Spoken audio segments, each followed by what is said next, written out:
Good day.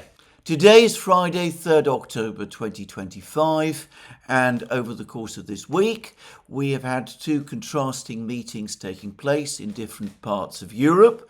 One is the meeting that has been taking place in Copenhagen, which has brought together various European countries to talk about the situation in Ukraine and in the conflict in Ukraine, and the other is the completely different, entirely different Valdai meeting, which yesterday was addressed by the Russian President Vladimir Putin. Let me start with the first of these meetings, the one in Copenhagen.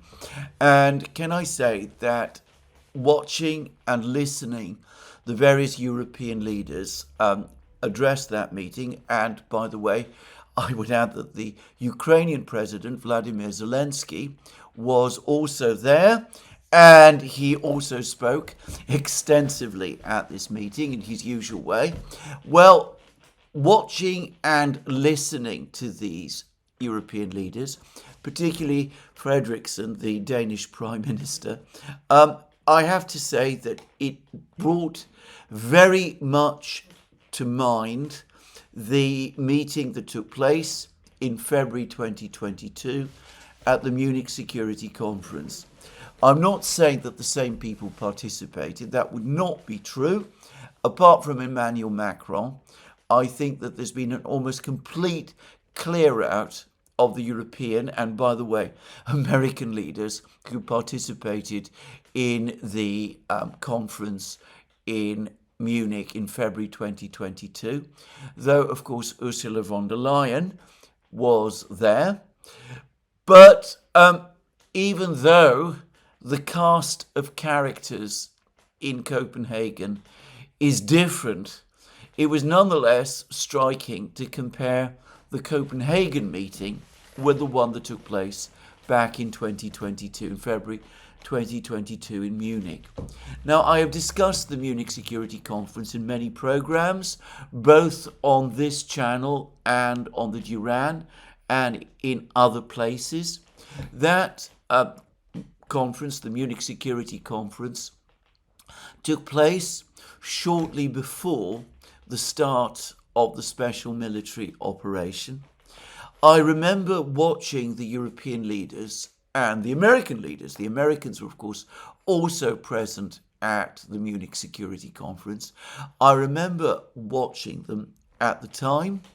Up to that point, I had thought it most unlikely that a military conflict would indeed begin in Europe.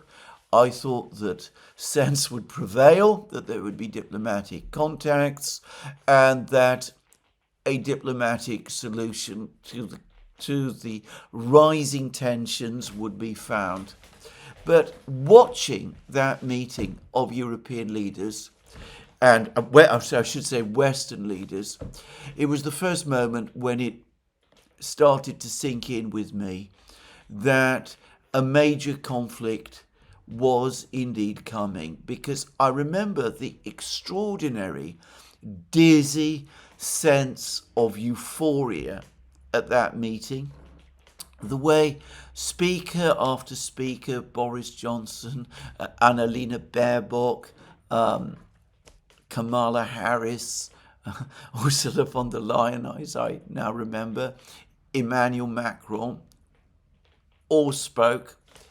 And it seemed to me that they not only were expecting a conflict in Europe, but they were looking forward with euphoric anticipation to it. They seem to be, as I've discussed in many places, in a state of virtual intoxication.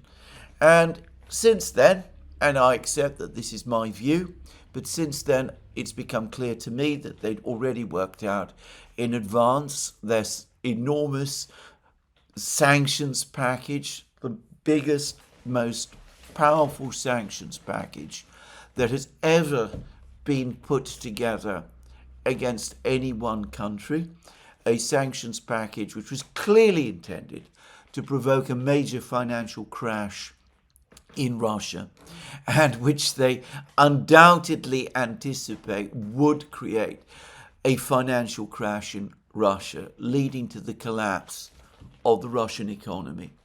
Anyway, it was clear to me that they'd already worked it all out in advance. They were looking forward to doing this.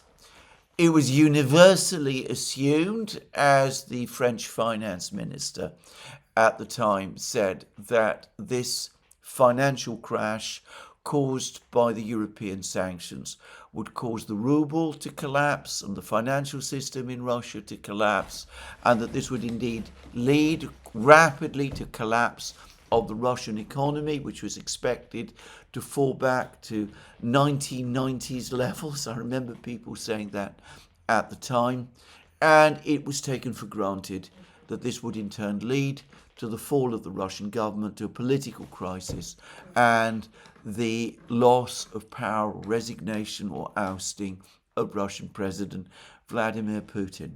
So that is what I believe all of those leaders were anticipating, and as I further believe, looking forward to, when they all came together in Munich in February 2022. And as I said, the atmosphere was one of delirious enthusiasm and, well, frankly, euphoria. Now, the meeting in Copenhagen is the mirror image of that meeting in Munich in February 2022. Because this time there is no euphoria, there is anger, extraordinary levels of anger, and where there is anger, one can usually see fear. And that was my overwhelming impression of this meeting. There was a lot of talk of war, of Europe being on the brink of war, or of being actually at war.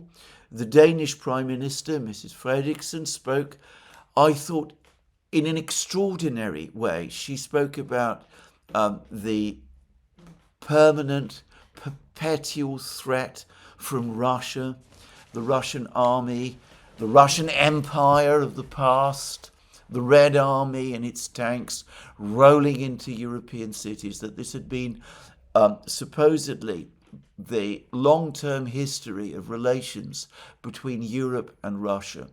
An impression of a Russia that is permanently and continuously aggressive, and a reframing of European history of the last presumably 200 years on that basis. Something which, given the realities of that history, what actually happened during the two world wars, and indeed the Napoleonic wars that preceded it, and you could even argue the Crimean War, seemed to me an extraordinary misrepresentation of modern European history. Anyway, others also spoke in that same way. They spoke about how Ukraine was the last line of defense. I think it was one of the Polish leaders, either Prime Minister Tusk or Foreign Minister Sikorski, who spoke about how a defeat of Ukraine in the ongoing conflict would be a defeat of Europe. An extraordinary and actually very insightful and very interesting comment, an interesting admission, if you like, of the way in which European leaders have now framed this conflict to themselves.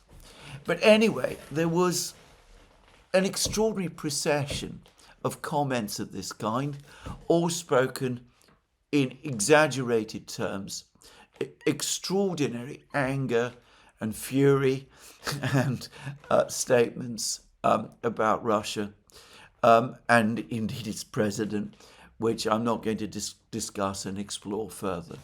And of course, Zelensky himself, who was also there, made inevitably his own contribution. He demanded more sanctions, more actions against the Russians. He always demands more action against the Russians. He demands extreme measures. He also speaks of Europe being, in effect, in this titanic struggle with the Russians. The Ukrainians, again, the last line of defense, if you like, before the Russian tide, which will presumably continue to surge westwards, sweeping all before it if Ukraine itself does not hold. Obviously, the actual specific words of the various leaders who participated in this meeting in Copenhagen were, well, they were different in the detail.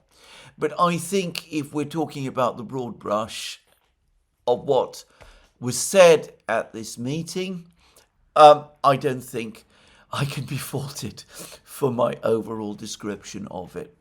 I have to say that I was staggered, despite all that we have heard and seen over the last 3.5 years. I perhaps ought to be used by now to this extraordinary outburst of anger and fury. But there it is. The extraordinary fierceness of the language, I have to say, really took my breath away. And of course, behind it all of these recent events that we've been hearing so much about, the decoy drones, the Russian decoy drones, which have crossed the Ukrainian border and reached Poland and entered Polish airspace. As I've said already, there is no doubt at all that these were Russian drones. Now, there's been many theories and speculations as to how that happened, whether the Russians were responsible, whether the Ukrainians might have been responsible. Let me repeat again, I don't know. And a proper investigation, which the Russians, by the way, have in effect offered, is the way to find out. But nobody seems to be interested in carrying out that investigation. There were some reports that a house in a Polish village was damaged by one of these drones. Only I've seen reports that it was not the case at all, that the house was actually damaged by an air-to-air missile launched by a fighter jet, a NATO fighter jet, seeking unsuccessfully to shoot down these drones, which instead did damage to this house. But anyway, put all that aside. To me, and I repeat this looks like a minor incident.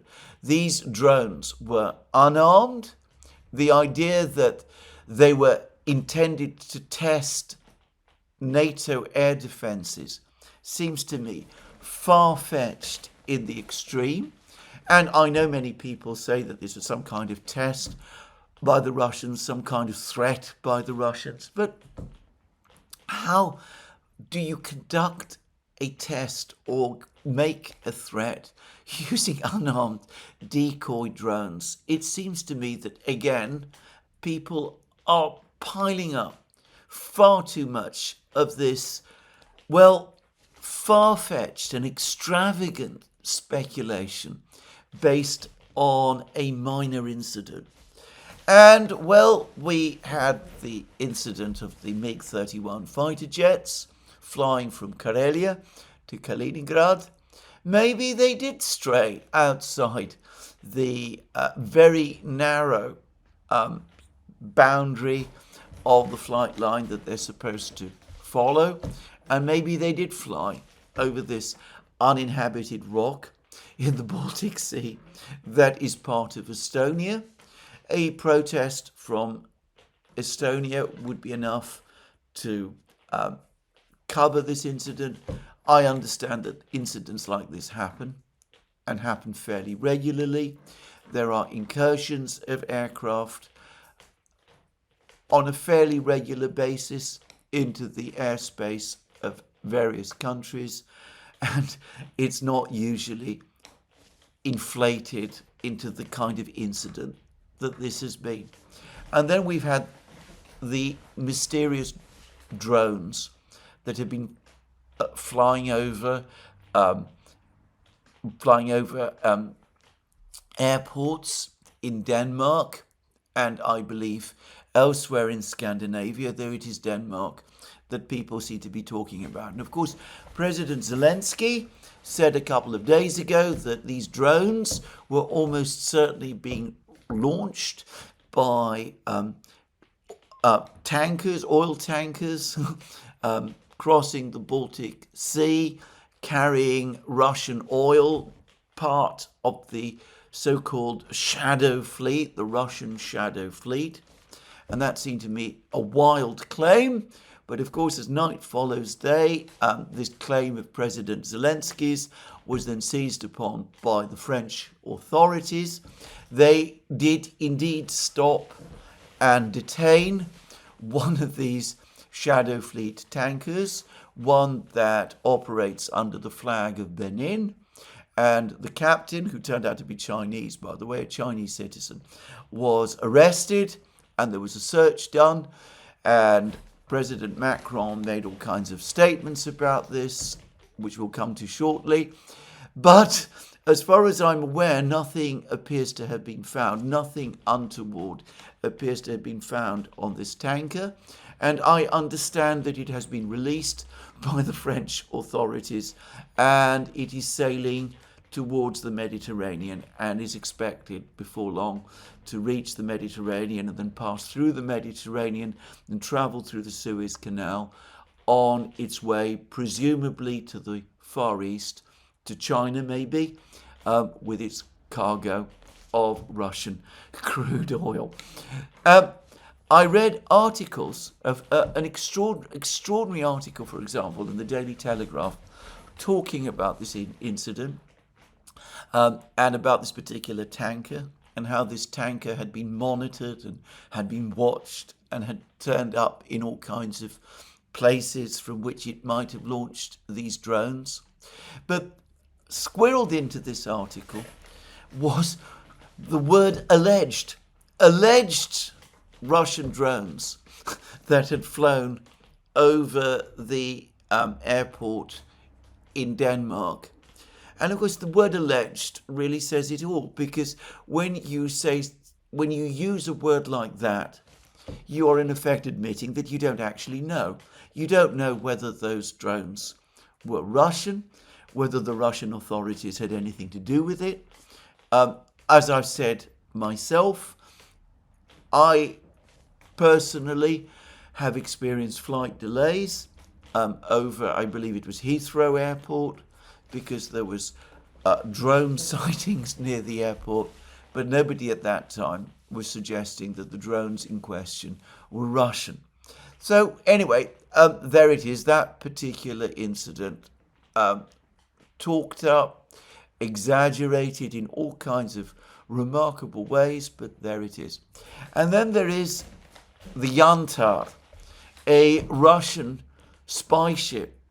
And by the way, I am going to accept the view that it is probably a Russian spy ship. It belongs to the Gugi, I'm proud to pronounce it, organization, which is technically a part of the Russian Navy, but is widely believed to be a branch or supervised in some way by Russian military intelligence, and I don't dispute this at all.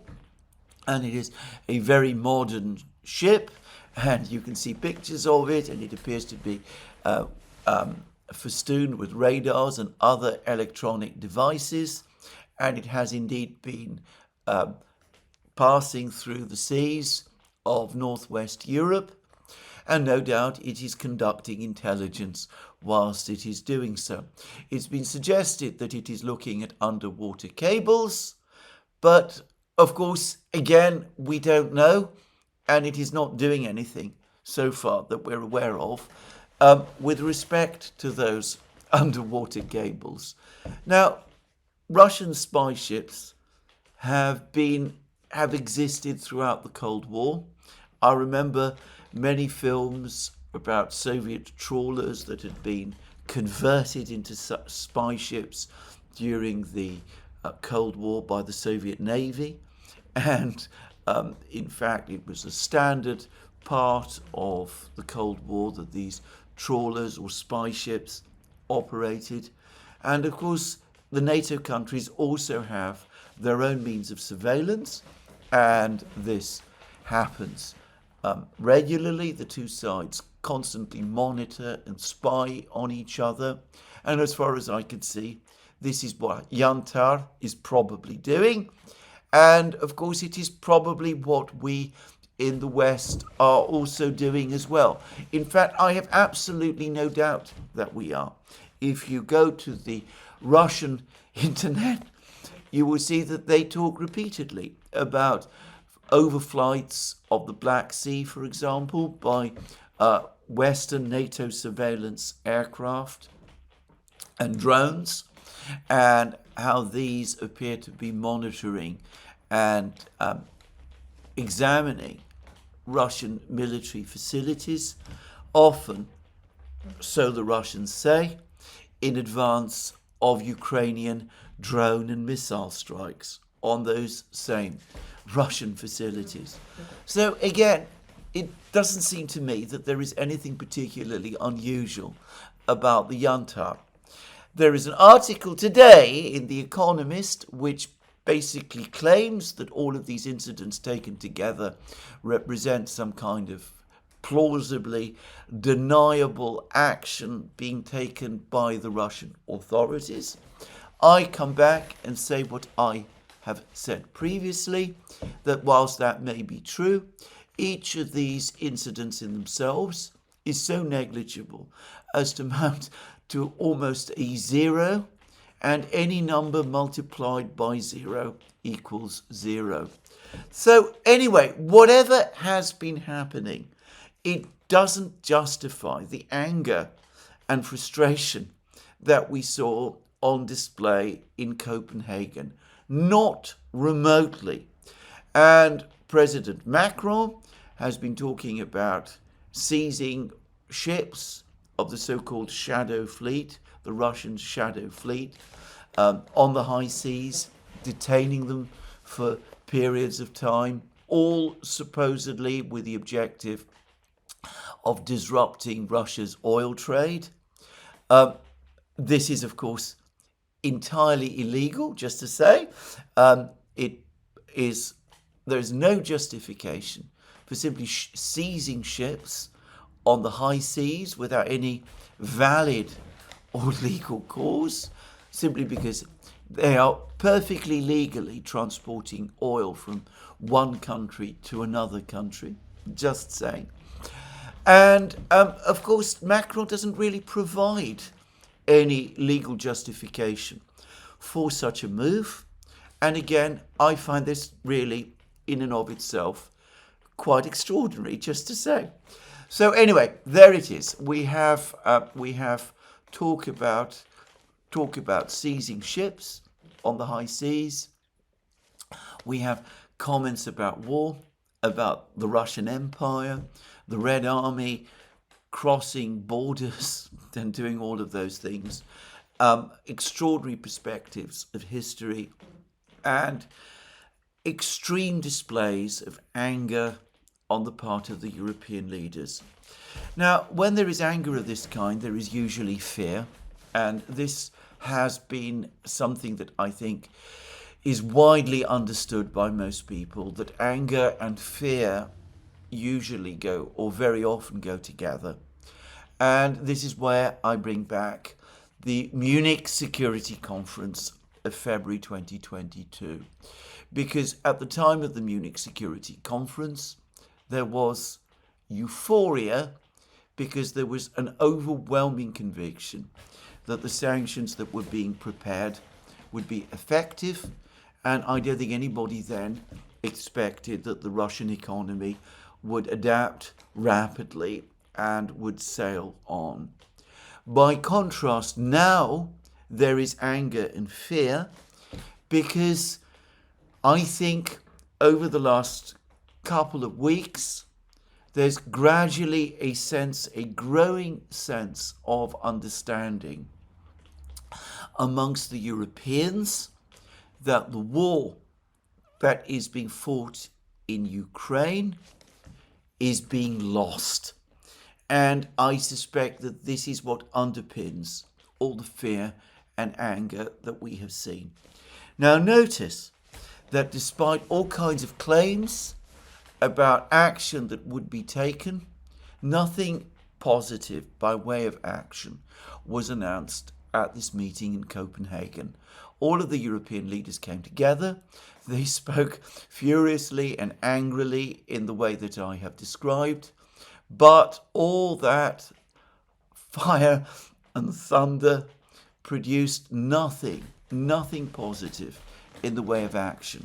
We are promised that something further will come at the meeting of the European Council, which is due at the end of October, and no doubt something will. It seems that there was discussions again about this loan, the 140 billion euro loan that Friedrich Merz and Ursula von der Leyen, who apparently don't like each other and are in rivalry with one another, are going to float and provide to Ukraine, which is going to be secured against the frozen Russian assets. But it seems that some countries, France, Belgium, Luxembourg, have expressed doubts and disagreements about this idea. I wonder whether Macron's extraordinary rhetoric about seizing ships on the high seas isn't partly intended to make up for the fact that he has doubts and fears about seizing Russian assets and wants to say something which will reassure the other European leaders that he remains fully on side with them. Just say. But anyway, for the moment, there didn't seem to be very much of anything actually come out of that meeting in Copenhagen. And notice again that about the coalition of the willing that we've been hearing so much about the deployment of European forces to Ukraine, about security guarantees for Ukraine, about American backstops to European forces entering Ukraine. All discussion of that appears to have melted away. I didn't hear anything about this at this meeting in Copenhagen. Now, I have to say, listening to this meeting, it did bring back a poem by an American Quaker abolitionist poet of the 19th century, which has been converted into a well-known Anglican hymn. Well, I believe it's not just an Anglican, which in one of its last words refers to the small, still voice of calm. And it did seem to me that that was the one thing that was mostly missing from this meeting. There was no small, still voice of calm. There was strong pushback from one European leader, and that was Viktor Orban of Hungary. Now, as I understand it, Orban is under intense pressure within Hungary itself. Next year there are parliamentary elections. He faces, for the first time in many years, a serious challenge. And of course, Hungary itself has been affected by the worldwide rise in prices. People in Hungary are under pressure. So one can't say with absolute certainty that Prime Minister Orban is going to be re-elected at this election, which is coming in 2026, though for the record, I believe he will be. Anyway, regardless of that, I am going to suggest that this meeting in Copenhagen was, in terms of international politics, Prime Minister Orban's finest hour. I have never known him to exercise such self-possession and clarity, even as madness and rage is there all around him. He made comments about how Hungary is not at war with Russia. The European Union is not at war with Russia, how he intends to defend Hungarian national interests, and that these remain his obligation and his priority. He's issued warnings about this extraordinary war talk that came out of this meeting in Copenhagen. And again, he seemed to me that one voice of sanity and reason that had the courage to speak out over the course of this meeting.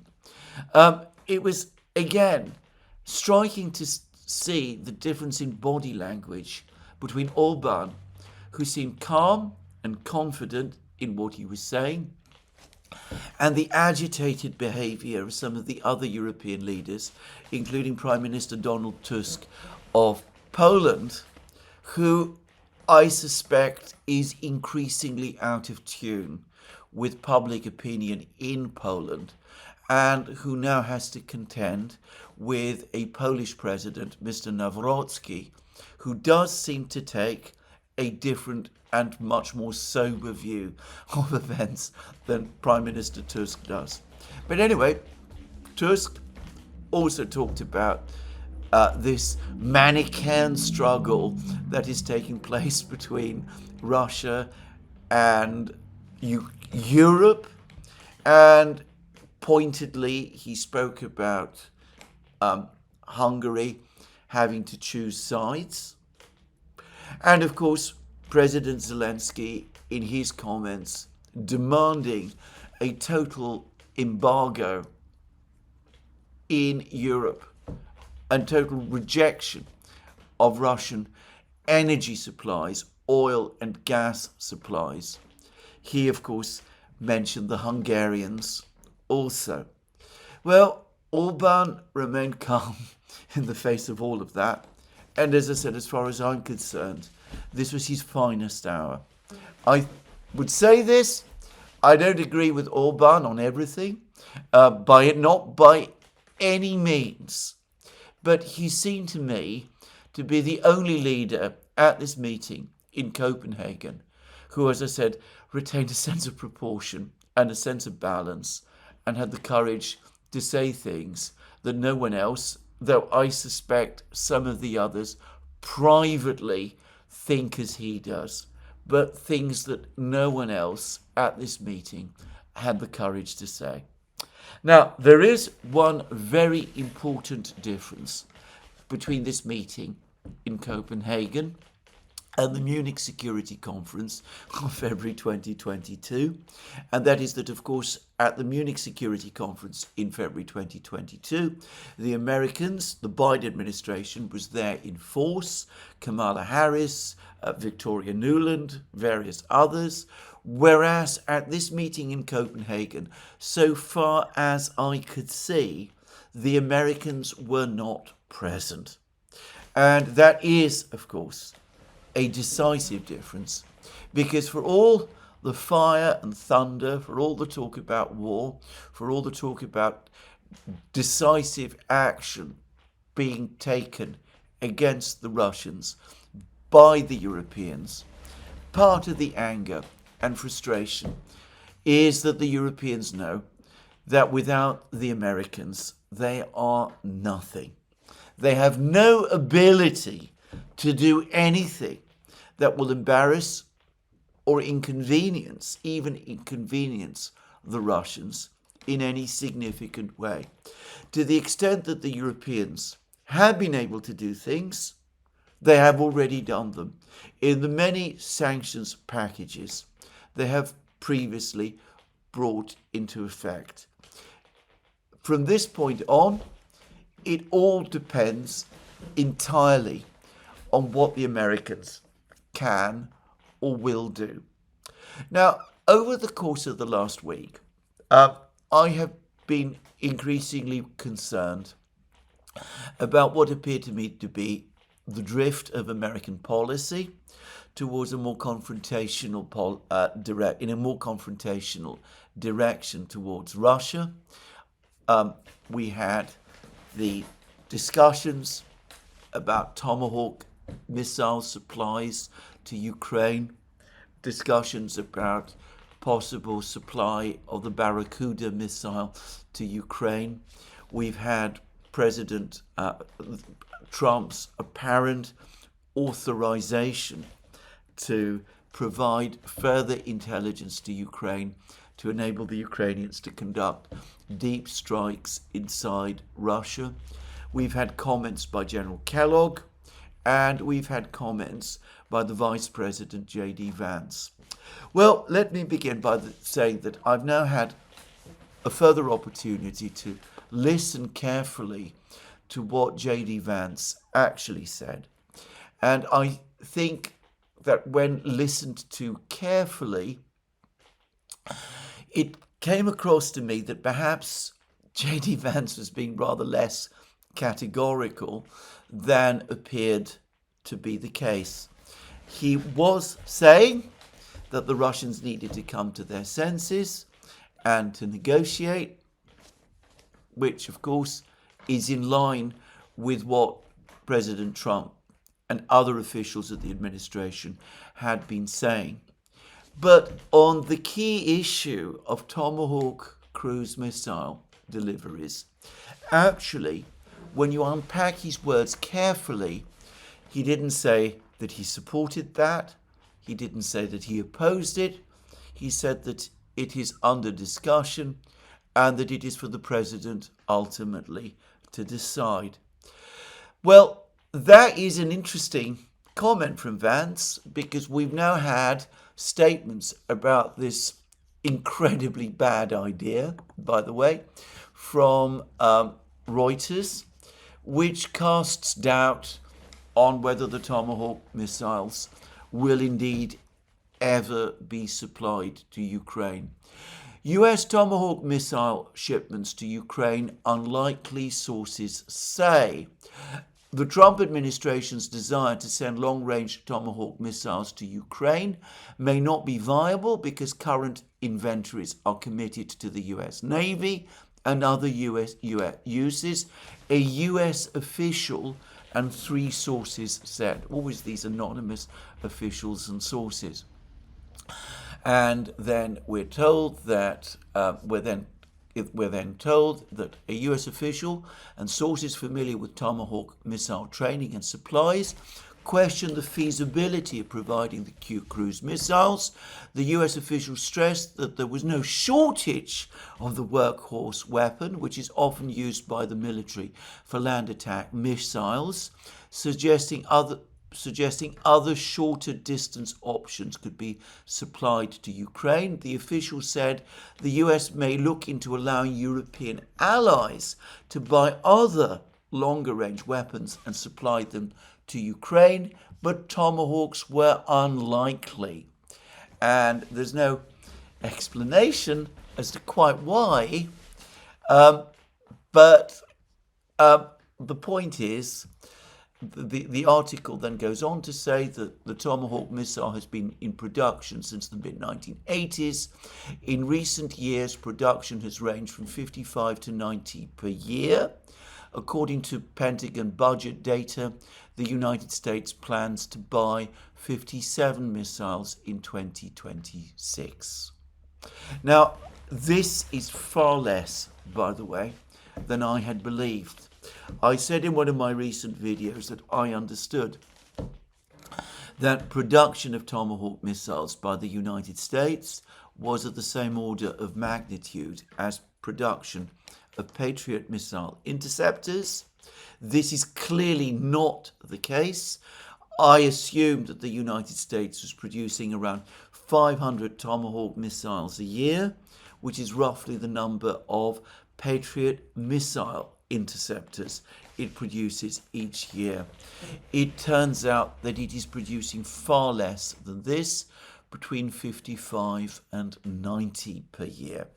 And this against an inventory of these missiles that numbers around 4,000. And as this article in Reuters says, almost the entire Tomahawk missile arsenal is committed to use by the American military first and foremost the Navy. And of course, it is indeed the case that Tomahawk cruise missiles are an essential part of the US Navy's armory. They are mostly launched, or so I understand it, by submarines and by Aegis-class destroyers. And of course, those ships and those missiles are presumably mostly earmarked for a possible conflict with China. Now, of course, there are other reasons why deliveries of Tomahawk missiles to Ukraine might not be a viable option. It's not just that these missiles are in relatively short supply, despite the assurance in this Reuters article that they are not, but also that there is no existing satisfactory ground-launched system to launch them from within the territory of Ukraine. The Typhoon system barely exists. There are only 2 operational versions of this system. The United States is apparently only now entering into production of these systems, and it is unlikely that they will be available in quantity for several years. So the Typhoon really is not an option, and it is an enormous, expensive, bulky, complex system that would be extremely difficult to maintain in the field in Ukraine, and which would be an easy target for the Russians. So that is one theoretical option for ground-launched Tomahawk missiles from Ukraine, but hardly a viable one. There are suggestions, I've received suggestions, that a simpler method based upon maybe the Harpoon onshore system could be developed, but there is no word that this system even exists or is being planned, and in any event, it would probably also take some time before it could be put into production, and it would still probably provide launch facilities for insufficient Tomahawk missiles for these missiles to be used effectively. So there are problems of viability, as we will see, as I've already discussed in many programs. The likelihood also is that if they were ever deployed in battle, the Russian air defense system would be able to cope with them. As we will see shortly, that is what President Putin of Russia believes. So the talk about the Tomahawks might not be very real. It's been suggested by some people, by Zelensky. The idea for it has been enthusiastically taken up by General Kellogg, but it seems to be running into opposition within the United States. I suspect the Pentagon and the US Navy are opposed to this idea.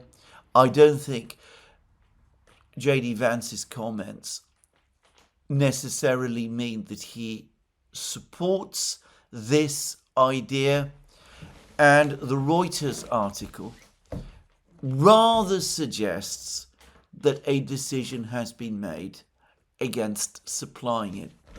The alternative missile that we've been hearing so much about, the Barracuda, as I discussed also in my program yesterday, is a new untested missile which, as far as I am aware, is not yet in serial production.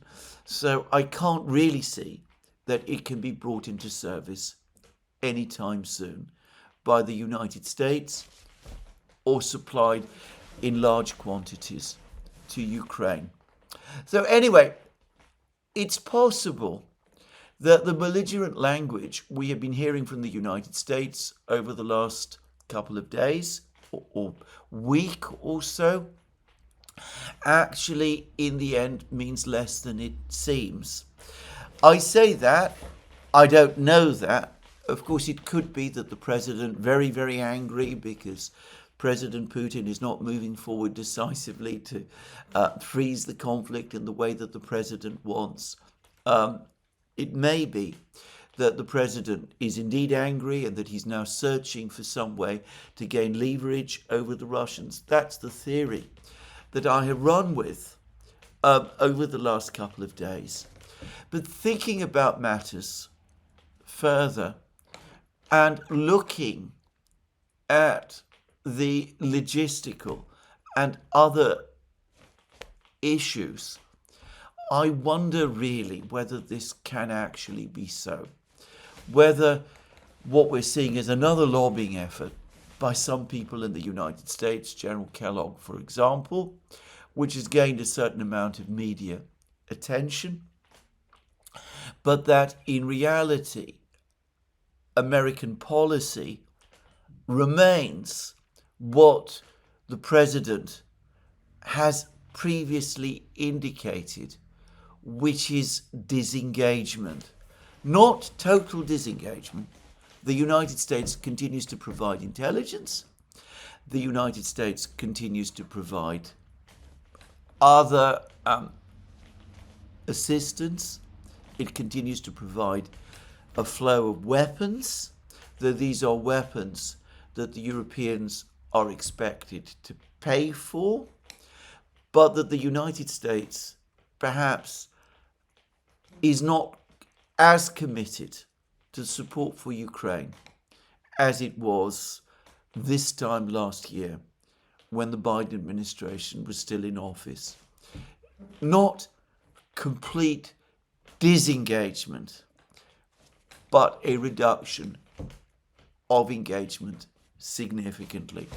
And I come back to my point that the major things, escalatory steps that the European powers were seeking from the beginning of August, security guarantees for Ukraine, backstops for European peacekeepers, those kind of things, those things that they were demanding from the United States, further sanctions against Russia, American tariffs against countries that bought Russian oil.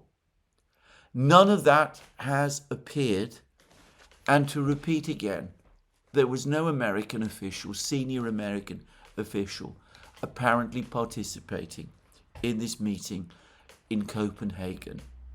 So it could be that behind some of the warlike rhetoric that has been coming from the United States as well, which it should be said, however, is nowhere near as strong as the rhetoric that we have been hearing from the Europeans at this meeting in Copenhagen.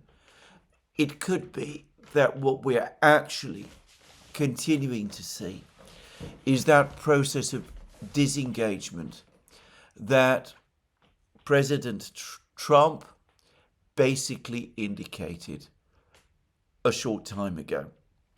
Now, if that is correct, then that might explain the moderation of the Russian reaction, because the Russian Foreign Minister, Sergei Lavrov, has said that he doesn't believe that the United States will, in fact, supply Tomahawk missiles to Ukraine. The Kremlin spokesman, Dmitry Peskov, has said that the latest announcement by the United States that President Trump is allowing Ukraine to obtain more intelligence, US intelligence, for deep strikes against Russia doesn't actually change anything of substance, because the Ukrainians have never had any difficulty obtaining that intelligence from the Americans whenever they have wanted to. So that this isn't really, it doesn't really represent any shift. I do wonder whether perhaps quietly the Russians have been told by someone in the United States, perhaps US Secretary of State Marco Rubio, over the course of his recent meeting with Lavrov in New York, don't take some of what you're going to hear over the next week or so, especially seriously.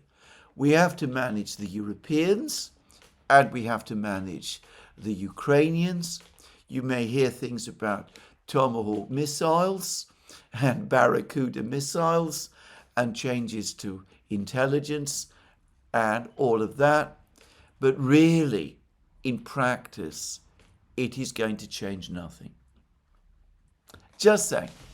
Now, of course, you could argue that the Russians are again being naive, that the Russians maybe are underestimating or are being tricked by the Trump administration.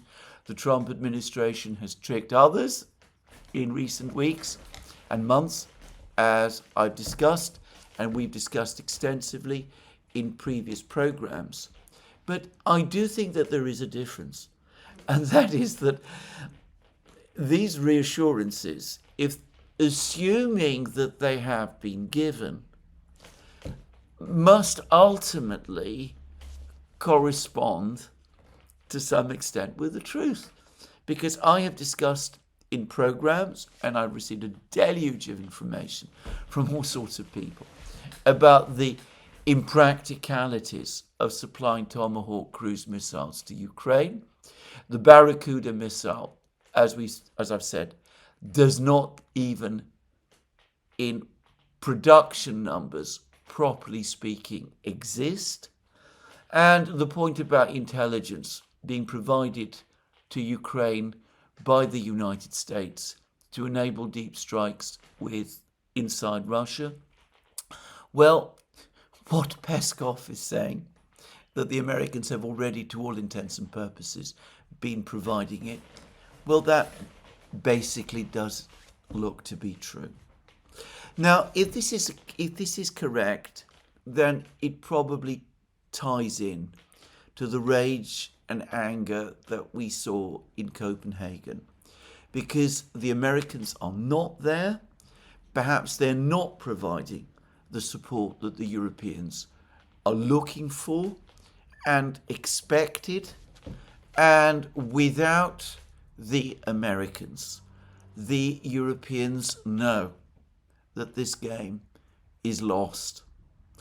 Now, I have said in programs that I've been making for some time that I gained the impression around mid-year, around July, that the Ukrainians, sometime around July, finally realized that the war was lost. That unless some dramatic change took place, some major political crisis in Moscow, or a fundamental shift of policy in the United States, leading to direct intervention by the United States in the conflict in Ukraine, or something of that kind, that sooner or later, Ukraine was going to lose the war. I wonder whether the reason for this anger that we have seen in Copenhagen could be that the Europeans have finally understood the same thing. That when Donald Tusk, I think it was him, says that a defeat for Ukraine is a defeat for Europe, the Europeans have suddenly realized that they are now looking at precisely that defeat. They're staring at that defeat in the face. Anyway, there was that other meeting, the one that took place in Russia, the Valdai meeting. And here, the atmosphere could not have been more different. Now, President Putin gave a long, somewhat philosophical speech, as he likes to do from time to time, about the international situation. He coined a new phrase, I've actually, curiously enough, myself received some complaints from various people that the word multipolar isn't really a very attractive word, and it doesn't really explain the new global system that is emerging. Well, President Putin coined a new one. He, instead of multipolar, has started using the word polycentric. And perhaps that is a more attractive phrase. And he talked about the new polycentric system that is now replacing the unipolar system that we are leaving behind us. He talked about how much more democratic this polycentric system is going to be, how the countries with completely different systems of organization, state organization and governance can nonetheless come together without finger pointing and without hierarchies based on somebody's values, and they can all work together and look for solutions together to their various problems. And he talked extensively about how this polycentric system that is emerging requires a return to what he called classical diplomacy. And a lot of his speech was centered around this. But in some respects, most of the speech, most of the most interesting things that he had to say were about the conflict with the West, about the conflict with the Europeans and the United States, and about the situation, the military situation in Ukraine. And I'm going to say that the thing that struck me about Putin over the course of this meeting is that, again, he came across as relaxed, confident, witty at times. He was constantly making jokes and engaging in wordplay, not always easy for people in the West to understand. So when, for example, he talked about Emmanuel Macron as his good friend, he doesn't really mean that Macron is indeed a good friend. When he spoke about former British Prime Minister Blair as being an experienced politician, one whom Putin himself has met and stayed at his home in, and how they once drank coffee together in pajamas, and how good that coffee was. He was actually damning with faint praise, to use an English expression. Anyway, there was an awful lot of that in this speech and in these comments. There was also there was also a long quote from Pushkin, one of Pushkin's poems from the 1830s about Russia and Europe, a poem about the Battle of Borodino, where the Russian army fought Napoleon's army outside Moscow during the campaign of 1812. Very famous event in Russian history. Anyway, there was an awful lot of that. But the overall impression I got is of a very self-confident political leader, one who senses that both in terms of international affairs, the general changes in the international system, and in terms of the conflict in Ukraine, and in terms of domestic developments within Russia, things are increasingly going in his favor. Where you had anger and perhaps fear in Copenhagen, in this speech of Putin's and over the course of the question and answer session, you got a sense of lightness and humor and calm and even fun. Now, Larry Johnson at Sonar 2021, pushing back against some of the claims that have been made about Putin facing potential political challenges from Russian hardliners, made the point that the Putin that was on display at the Valdai meeting did not look like a leader who is facing challenges in that kind of way. And I have to say, I agree with him. I have never taken seriously claims that Putin is at any conceivable risk of any kind of palace coup or of being ousted from power or anything of that kind. Anyway, about the military situation in Ukraine, he was completely confident. He spoke about the Russians advancing in every part of the combat line. He joked about Russia, the comment about Russia being a paper tiger. He said, well, this paper tiger is not only defeating Ukraine, but is defeating a Ukraine that has been massively armed, equipped, supplied by NATO. And if Russia is a paper tiger, in spite of that, what does that make NATO? Incredibly, some of the commentary in the British media has interpreted this comment of Putin's as somehow threatening. Again, he is making a joke, but of course a joke with a point, which is that, of course, in reality, Russia is not a paper tiger at all. He did show one important flash of anger when he spoke about Finland and Sweden's decision to join NATO. He clearly feels deeply betrayed, especially by the Finns over this, a view that many Russians, by the way, share. He said that all the relations between Finland and Russia appear to have been sorted out after the Second World War. Finland and Russia had, for much of the post-Second World War period, excellent relations. On what grounds, therefore, has Finland decided to join NATO?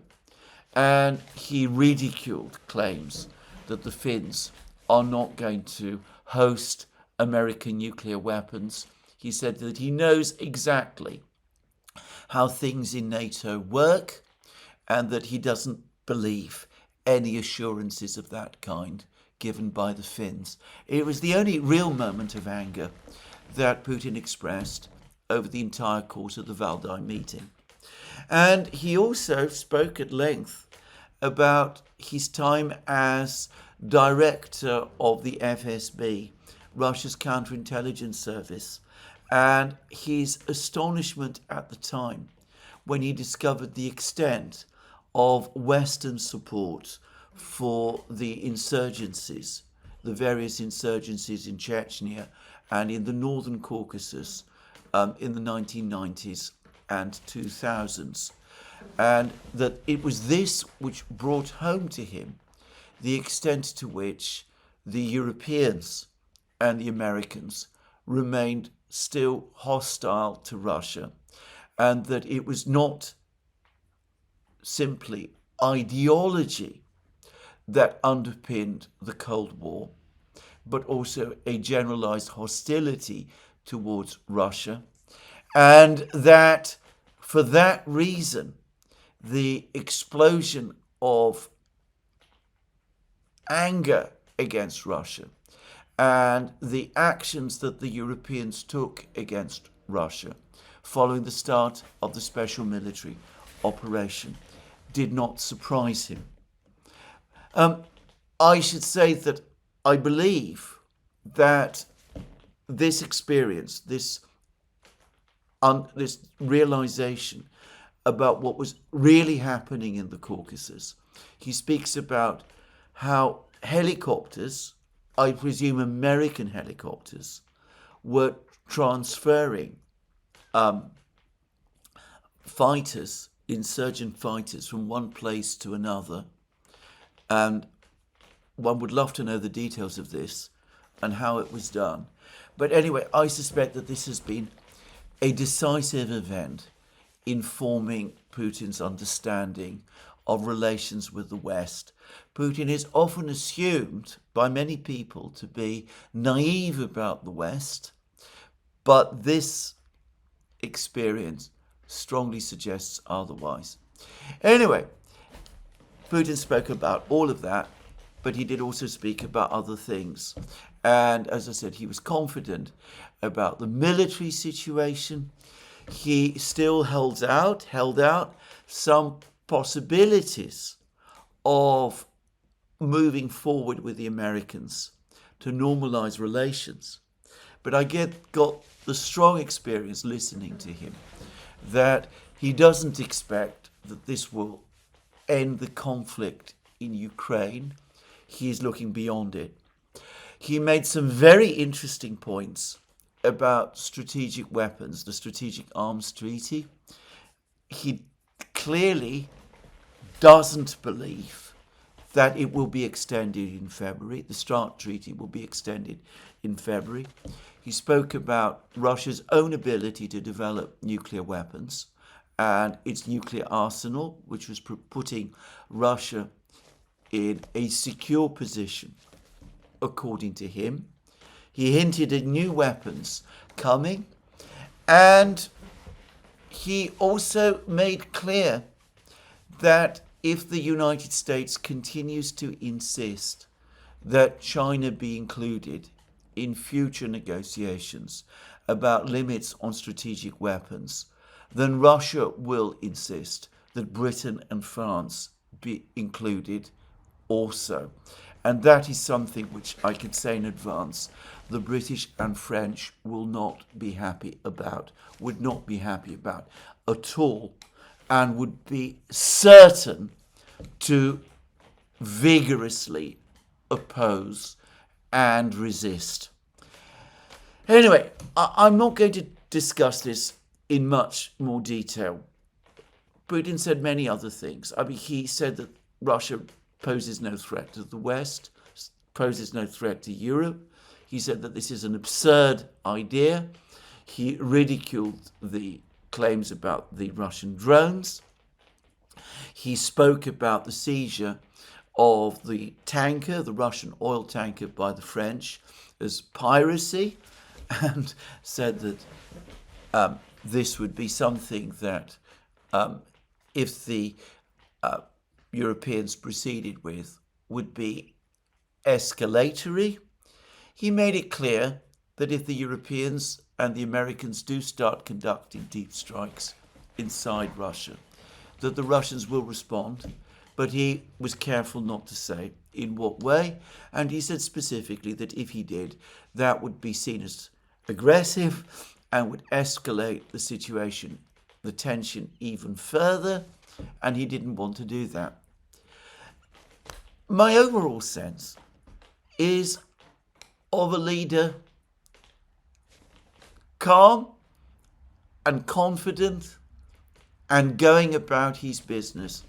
One gets always, continuously, people who say that Putin is complacent, that Putin underestimates the intensity and hostility towards him and towards Russia of the West, that Putin ought to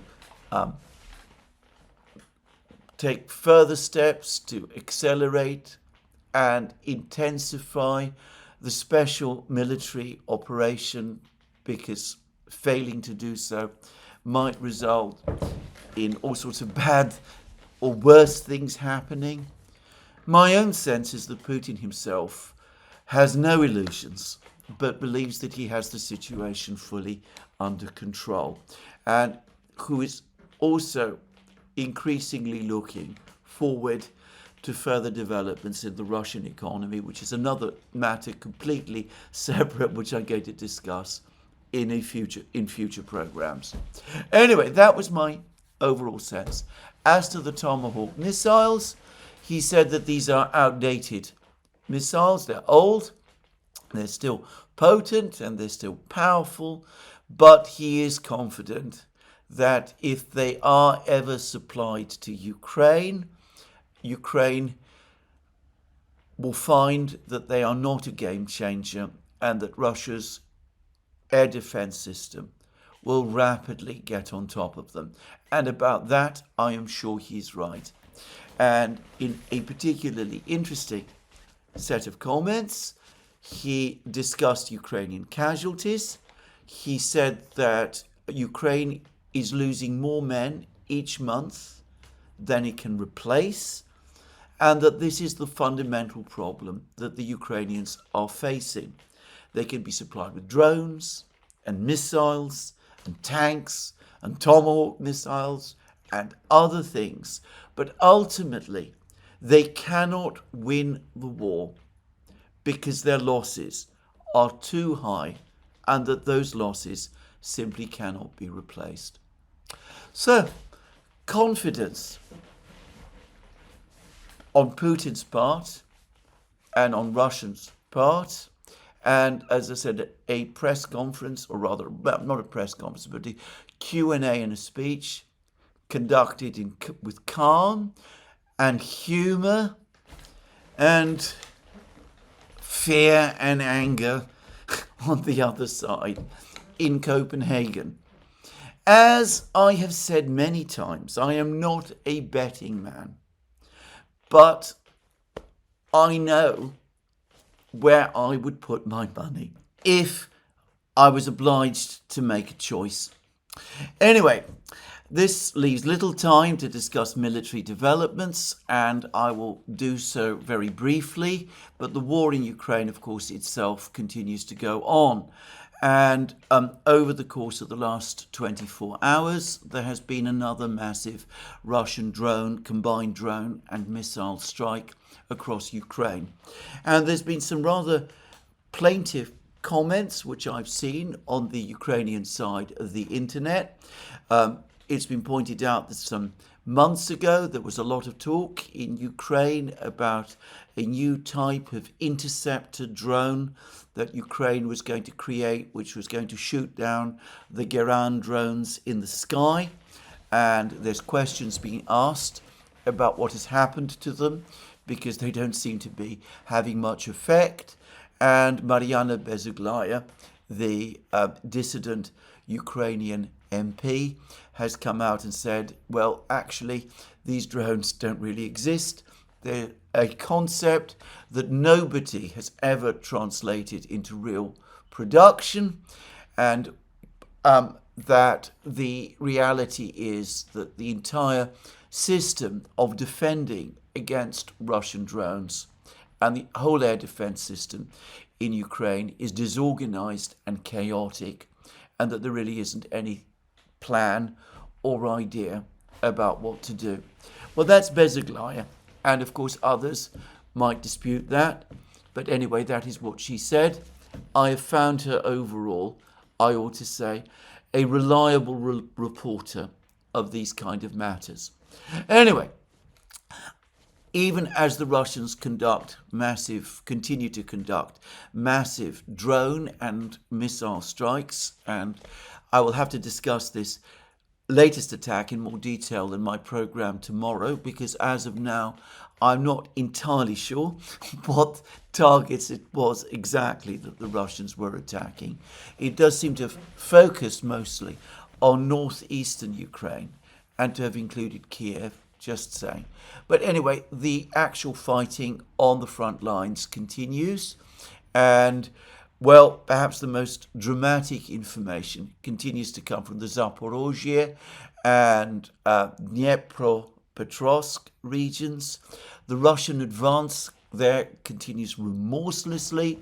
There is now apparently fighting either inside or immediately outside the two villages of Poltavka and Uspenivka, which are one of the main Ukrainian barriers, or at least the last big Ukrainian barrier, actually, before the main road, the main supply road, leading from the north to the Ukrainian city of Gulyapolye in Zaporozhye region, which is, of course, one of the three remaining large population centers in Zaporozhye region, still under Ukrainian control. The other two are Orekhov and, of course, the city of Zaporozhye itself. Anyway, the Russians are now attacking these two villages, and there's talk that they're also advancing further north and that they're approaching the road from another direction, this main supply road, from another direction as well. But as I said, this is an interesting battle, but I will discuss it in more detail in the next program. And Rhetoric, the Russian newspaper based in Smolensk, gave a detailed account of what it says is the fighting northeast of Pakrovsk in the area of the Russian breakthrough. In August, it said that there have been 3 attempts by the Ukrainians to counterattack in this area since late August. All of 3 of these attempts have been unsuccessful, that there is a Ukrainian force that is cut off in at least part of the village of Nikoronovka, that the Russians are in all other respects advancing, but Rhetoric said that it is not impossible that despite the failure of the 3 other Ukrainian counterattacks, the Ukrainians might decide to attack in this area again. The actually very interesting blog, Events in Ukraine, has a description, an interesting account, drawn from reports by the BBC, the Ukrainian language part of the BBC, about the assault regiments that apparently the Ukrainian commander-in-chief, military commander-in-chief, General Syrskyi, has created. And from the way they are described by this article, they seem to be almost a kind of Praetorian Guard to protect Syrskyi himself, maybe, and conceivably Zelensky also. And they are used by Zelensky to conduct attacks in various places. And the article goes into detail about Syrskyi's obsession with offensives and attacks, despite the enormous cost in casualties and losses that this causes to the Ukrainian military, and the disagreement between Syrskyi and his predecessor Zelensky about this strategy, with Zelensky thinking that constant attacks are the kind that Syrskyi adopts. All that they ultimately do is drain the Ukrainian military of manpower and resources and lead to a humanitarian tragedy on top of that. That may very well be true, by the way. Anyway, it seems to me, going back to this article in Events in Ukraine and the BBC articles upon which it is based, that this again explains this incredibly aggressive strategy that Syrskyi is following in this area of the Russian breakthrough, northeast of Pakrovsk, counterattack after counterattack to try to push the Russians back. None of these counterattacks are successful. The losses mount, the Russians gradually consolidate, and in the meantime, a little further to the south, Pakrovsk itself, step by step, is being lost. And, well, the accounts of these battles by Rhetoric and the analysis in this blog piece, Events in Ukraine, appear to dovetail with each other. But all of these things I'm going to discuss in more detail in future programs. This is where I'm going to finish today's program. Let me remind you again that you can find all our programs on our various platforms, Locals, Rumble and X. You can support our work via Patreon and Subscribestar and by going to our shop, links under this video. Last but not least, if you've liked this video, please remember to tick the like button and to check your subscription to this channel. That's me for today. More from me soon. Have a very good day.